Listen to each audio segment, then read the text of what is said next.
തൻ്റെ മടിയിൽ തലവെച്ച് കുഞ്ഞിനെ പോലെ ശാന്തമായി ഉറങ്ങിക്കിടക്കുന്ന രുദ്രൻ്റെ മുടിയിഴകളിലൂടെ മീര പതുക്കെ വിരലോടിച്ചു.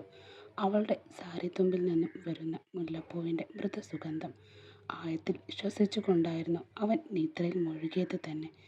അവൻ്റെ മുഖത്തേക്ക് വീണിരുന്ന സാരിത്തുമ്പ് മീര മെല്ലെ മാറ്റി. ഉറക്കത്തിലായിരിക്കുമ്പോൾ പോലും ആ മുഖത്ത് ഒരു രാജകീയമായ ഗൗരവം അപ്പോഴുമുണ്ടായിരുന്നു. അത്രയും നാളായി അവൾ പേടിച്ചും സ്നേഹിച്ചും ജീവിച്ച മനുഷ്യൻ. കുറച്ച് നിമിഷങ്ങൾ അവൾ ആ മുഖത്തേക്ക് തന്നെ നോക്കി നിന്നു.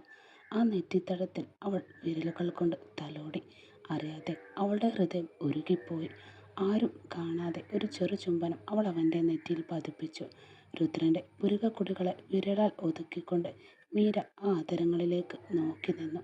ആ മീശയുടെ വന്യമായ ഭംഗിയെ അവൾ ആദ്യമായാണ് ഇങ്ങനെ ധൈര്യമായി തൊടുന്നത് തന്നെ. അവനെയും തന്നെയും ഇടയിലുണ്ടായിരുന്ന എല്ലാ മുറിവുകളും ആ നിമിഷം അലിഞ്ഞു പോകുന്നത് പോലെ തോന്നി അവൾക്ക്. കഴിഞ്ഞതെല്ലാം ഒരിക്കലും സംഭവിച്ചിരുന്നില്ലെങ്കിൽ മീരയുടെ മനസ്സ് നിശബ്ദമായി കരഞ്ഞുകൊണ്ട് പറഞ്ഞു. സാധാരണ സമയങ്ങളിൽ സ്നേഹത്തിൻ്റെ ശാന്തനാകുന്നത് പോലെ പെരുമാറുന്ന ഈ മനുഷ്യൻ കോപം വരുമ്പോൾ എങ്ങനെ ഇത്ര ഭയപ്പെടുത്തുന്നവനായി മാറുന്നത് എന്ന് അവൾക്കിന്നും മനസ്സിലാവാത്ത കാര്യമാണ്. എങ്കിലും അവനെ വെറുക്കാൻ അവൾക്കും കഴിഞ്ഞില്ല. അവൻ്റെ അരികിലിരിക്കുമ്പോൾ മനസ്സിൻ്റെ എല്ലാ ഭയങ്ങളും ഒലിച്ചു പോകും. അവൻ്റെ നെഞ്ചിടിപ്പ് കേൾക്കുമ്പോൾ ജീവിതം മുഴുവൻ സുരക്ഷിതമാണെന്ന് തോന്നുകയും ചെയ്യും. മീര മെല്ലെ കുനിഞ്ഞ് രുദ്രൻ്റെ അതരങ്ങളിൽ ചുംബിച്ചു. ആ ചുംബനത്തിൽ അവരുടെ എല്ലാ പ്രണയവും വിങ്ങലും ചേർന്നിരുന്നു. നീ ഇങ്ങനെ എന്നെ സ്നേഹിച്ചു കൊണ്ടിരിക്കുകയാണെങ്കിൽ ഞാൻ ശരിക്കും നിന്നിൽ അലഞ്ഞു പോകും മീര. കണ്ണുകൾ തുറക്കാതെയായിരുന്നു രുദ്രൻ്റെ മറുപടി. അവൻ്റെ ചുണ്ടിൽ ഒരു ചെറു പുഞ്ചിരി വിരിഞ്ഞു. നാണം കൊണ്ട് മീര പെട്ടെന്ന് തന്നെ മുഖം തിരിച്ചു കളഞ്ഞു. നിങ്ങൾ ഉറങ്ങുകയാണെന്നാ ഞാൻ കരുതി. ഉറങ്ങാൻ പറ്റുമോ? നിന്റെ മണം ഇത്രയും അടുത്തുണ്ടെങ്കിൽ എനിക്ക്. അവൻ്റെ ശബ്ദം പതിവിനേക്കാൾ മൃദുവായിരുന്നു. രുദ്രൻ മെല്ലെ കണ്ണു തുറന്നു. അവൻ്റെ കണ്ണുകൾക്ക് മുകളിലൂടെ മീരയുടെ കഴുത്തിലെ താലിമാല ആടിക്കൊണ്ടിരുന്നു. അവൻ ആ താലി വിരലാൽ തൊട്ടു. ശേഷം അതിൽ തൻ്റെ അതരങ്ങൾ അമർത്തി. മീരയുടെ ശ്വാസമൊന്ന് പിടഞ്ഞു പോയി. നിന്റെ ഈ സുന്ദരമായ മുഖം നോക്കി നിൽക്കാൻ എനിക്കൊരു ജീവിതം മുഴുവൻ ഇരിക്കണമടി എന്ന് പറഞ്ഞുകൊണ്ട് രുദ്രൻ എഴുന്നേറ്റിരുന്നു. അവളുടെ കവിളുകൾ കൈക്കുമ്പിളിലാക്കി അവൻ നെറ്റിയിൽ ചുംബനങ്ങൾ കൊണ്ട് മൂടി. അവളുടെ നീ എൻ്റെ ജീവിതത്തിൽ കിട്ടിയ ഏറ്റവും വലിയ അനുഗ്രഹമാണ് മീര. നിന്റെ അരികിലിരിക്കുമ്പോൾ എനിക്കുള്ളിലെ എല്ലാ കൊടുങ്കാറ്റുകളും ശാന്തമാകും. അവൻ കണ്ണുകളടച്ച് അവളെ നെഞ്ചോട് ചേർത്തു. മീരയ്ക്ക് ആ നിമിഷം സന്തോഷം കൊണ്ട് കരയണമെന്ന് തോന്നി. ഇത്രയും നാളായി നീ എന്നോടൊന്നും ചോദിച്ചിട്ടില്ല മീര. രുദ്രൻ അവളുടെ മുടികൾ ഒതുക്കിക്കൊണ്ട് ചോദിച്ചു. നിനക്കെന്തെങ്കിലും വേണോ? മീര ചിരിച്ചുകൊണ്ട് വേണ്ട എന്ന് തലയാട്ടി. എനിക്ക് വേണ്ടതെല്ലാം ഈ നെഞ്ചിൽ തന്നെയുണ്ട്. ആ മറുപടി കേട്ട് രുദ്രൻ്റെ കണ്ണുകൾ മൃദുവായി അവൻ അവളുടെ കൈവിരലുകൾ പിടിച്ച് മെല്ലെ ഞെരിച്ചു. സത്യമായിട്ടും ഒന്നും വേണ്ടേ നിനക്ക്? വേണ്ട സാരി വേണ്ട, ആഭരണം അതും വേണ്ടേ? അവൻ കുറച്ചുകൂടി അടുത്തേക്ക് ചാഞ്ഞു. അപ്പോൾ ഒരു ചുംബനമെങ്കിലും എനിക്ക് തരാമോ? മീരയുടെ മുഖം നാണം കൊണ്ട് ചുവന്നു. മറുപടി പറയാതെ അവൾ തല കുനിച്ചു. രുദ്രൻ അവളുടെ ചെറുവിരൽ പിടിച്ച് മെല്ലെ വലിച്ചു. മറുപടിയൊന്നും കേൾക്കുന്നില്ലല്ലോ ഇതുവരെ. അത് നിങ്ങളുടെ ഇഷ്ടം പോലെ. അവളുടെ വിറയ്ക്കുന്ന ശബ്ദം കേട്ട് അവനൊന്ന് ചിരിച്ചു. നീ ഒരു പ്രത്യേക ജന്മമാണ് മീര, എന്നെ മത്തുപിടിപ്പിക്കുന്നവൾ. അവളുടെ കവിളിലൂടെ തൻ്റെ കവിളുകൾ ചേർത്തുരസിക്കുമ്പോഴും അവൻ്റെ ഉള്ളിൽ മറ്റൊരു യുദ്ധം നടക്കുന്നുണ്ട്. പെൺകുട്ടി ഇത്രയും നിഷ്കളങ്കമായി തന്നെ സ്നേഹിക്കുന്ന മീര. ഒരിക്കലും തൻ്റെ ജീവിതത്തിൽ നിന്നും ഇവളെ ഞാൻ അകന്നു പോകരുത്. അവളുടെ സാമീപ്യത്തിൽ മറ്റാരുടെയും ഓർമ്മകൾ കടന്നു വരരുത്. അവൾ മാത്രം മതി എനിക്ക്. രുദ്രൻ്റെ മനസ്സിൽ ആ ചിന്ത വീണ്ടും വീണ്ടും മുഴങ്ങി. പിറ്റേന്ന് രാവിലെ തന്നെ രുദ്രൻ തോട്ടക്കാരനോട് പറഞ്ഞ് ബംഗ്ലാവിൻ്റെ പിറകുവശം മുഴുവൻ ചുവന്ന റോസാപ്പൊടികൾ നട്ടുപിടിപ്പിച്ചു. വൈകുന്നേരം മീരയുടെ കണ്ണുകൾ പൊത്തിപ്പിടിച്ചാണ് അവൻ അവളെ അങ്ങോട്ട് കൊണ്ടുപോയത്. രുദ്രേട്ട, എവിടേക്ക് എന്നെ കൊണ്ടുപോകുന്നത്?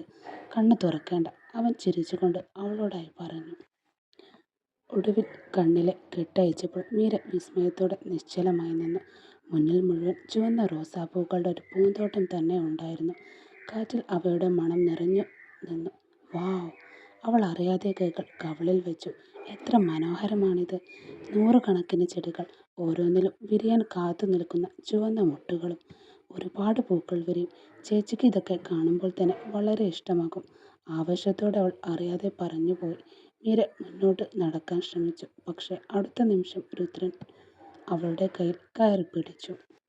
മീര ഞെട്ടി അവനെ നോക്കി. രുദ്രന്റെ മുഖം ഒരു നിമിഷം കൊണ്ട് മാറിയിരുന്നു. കണ്ണുകൾ ദേഷ്യം കൊണ്ട് ചുവന്നിരുന്നു. ഈ പൂക്കൾ നിന്റെ ചേച്ചിക്ക് മാത്രമാണോ ഇഷ്ടം? അവന്റെ ശബ്ദം ഗർജിച്ചു. മീര ഒന്ന് ഭയന്ന് വിറച്ചുപോയി. ഞാനങ്ങനെ ചോദിച്ചതിന് മറുപടി പറയടി മീര. അവന്റെ ശബ്ദം വീണ്ടും ഉയർന്നു.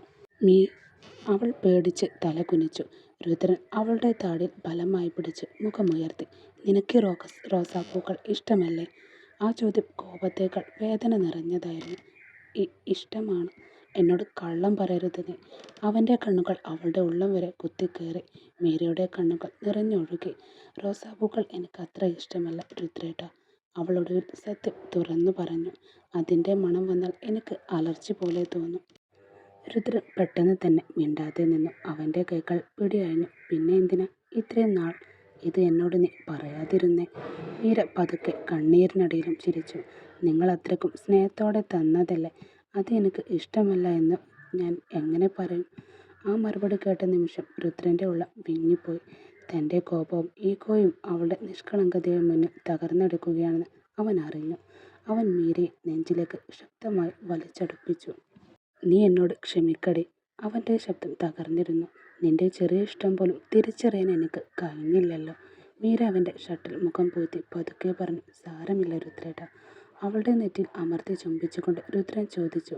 നിനക്ക് ഏത് പൂവാണ് ഏറ്റവും ഇഷ്ടം? മീര കണ്ണുകൾ തുടച്ചുകൊണ്ട് ചിരിച്ചു. ഈ റോസാപ്പൂ ഒഴികെ ബാക്കിയെല്ലാം എനിക്കിഷ്ടം.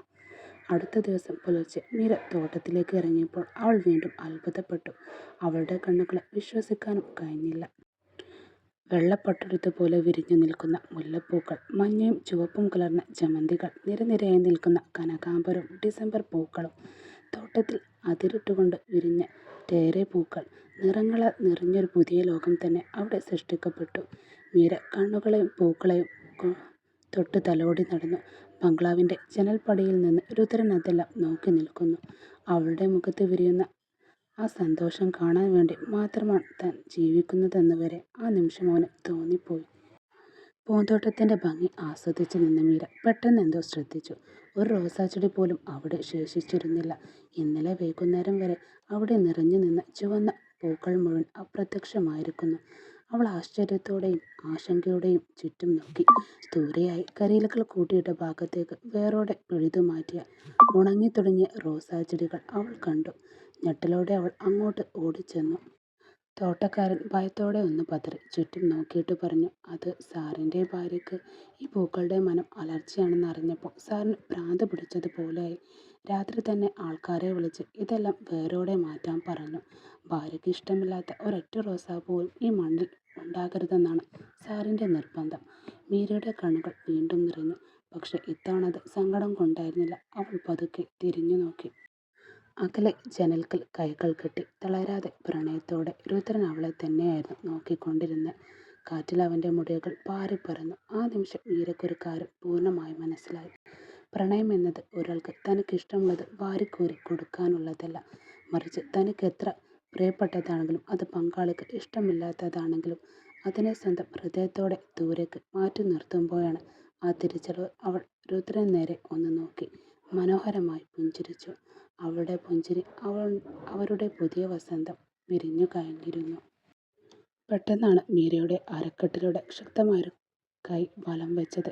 ആ സ്പർശനത്തിൻ്റെ ഉടമ ആരെന്ന് തിരിച്ചറിഞ്ഞ നിമിഷം പൂച്ചയെ കണ്ട ഇലയെ പോലെ അവൾ ഭയന്നുപോയി. ഒന്ന് പ്രതികരിക്കാൻ പോലും സമയം നൽകാതെ അവൻ അവളെ പെട്ടെന്ന് വായുവിലുയർത്തി തോളിലേക്ക് എടുത്തു കഴിഞ്ഞിരുന്നു. എന്നെ താഴെ ഇറക്ക്, വിടാൻ നോക്ക് മര്യാദയ്ക്ക്. അവൾ അവൻ്റെ പുറത്ത് കൈകൾ അടിച്ചുകൊണ്ട് ദേഷ്യത്തിൽ ഒച്ച വെച്ചുകൊണ്ട് പറഞ്ഞു.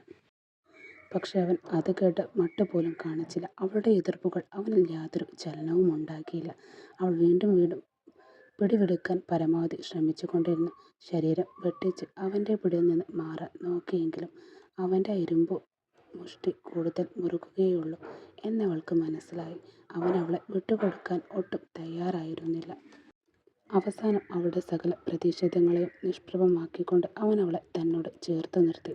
അവളുടെ ഇതളുകൾ പോലെയുള്ള ചുണ്ടുകളിൽ നിന്ന് ഉതിർന്ന മധുരമുള്ള ആ എതിർപ്പുകളെ മുഴുവൻ തൻ്റെ അധരങ്ങൾ കൊണ്ട് അവൻ സാവധാനം ഒപ്പിയെടുത്തു. ആ പ്രണയത്തിൻ്റെ ആഴത്തിൽ അവളുടെ ഷാഢ്യങ്ങളെല്ലാം പതുക്കെ ഉരുകിത്തീരുകയായിരുന്നു.